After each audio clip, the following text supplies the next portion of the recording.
Sai wata taba ko sai na sa ta a baki na tone shi. Me ka sa a baki? Taba ce. Dama tauna ta ake. Sunana Hassan Sadiq Muhammad Mai Gatari, jami'in hulɗa da jama'a na hukumar hana sha da fataucin miyagun ƙwayoyi na ƙasa wanda aka fi sani da NDLEA reshen jihar Kano.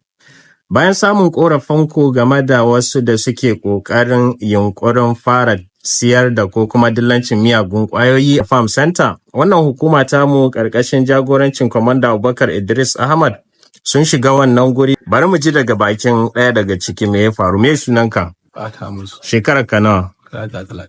Ga ka a hukumar hana sha da fataucin miyagun ƙwayoyi na ƙasa reshen jihar Kano, me ya faru? Ba mu labari a takaice. Na zo ina gyaran waya sai na hango su da dizala a guda ɗaya a jikina ko biyu da wata taba ko sai na sa ta a baki na tone shi. Me ka sa a baki? Taba ce. Dama tauna ta ake yi? Wallahi Allah wani ne ya bani ajiya tsautsayi. Amma ka taɓa tauna wata? Aure a ban taɓa ba. To ya ka ji da ka taune wannan?